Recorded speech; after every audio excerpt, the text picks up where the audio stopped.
नमस्कार मंडळी, तुही रे माझा मितवा या मालिकेच्या पुढील भागामध्ये आज खूप मोठा ट्विस्ट आपल्याला इथं बघायला भेटणार आहे.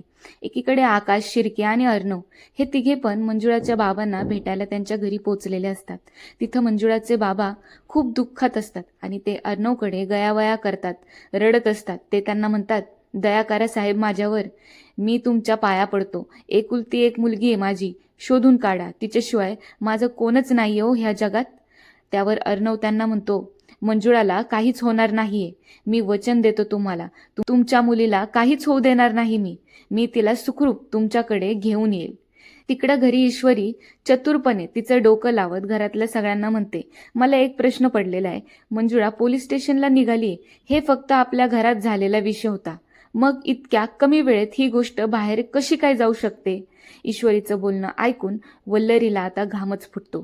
वल्लरी लगेच हुशारी दाखवून जो फोन तिच्या जवळ असतो तो ती नेऊन घराच्या गार्डनमधल्या मातीत नेऊन पुरते आणि काम उरकून निघते. तेच तिकडून ईश्वरी वल्लरीला शोधत शोधत तिथपर्यंत येते.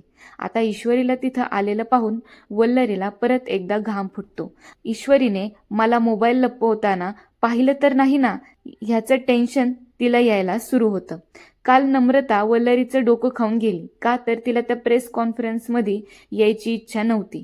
मग आता वल्लरी आज ह्याच गोष्टीवरून तिच्या नवऱ्याचं डोकं खात बसली. नक्की समजतच नाहीये की कोण कोणाचे कान भरवतंय ते.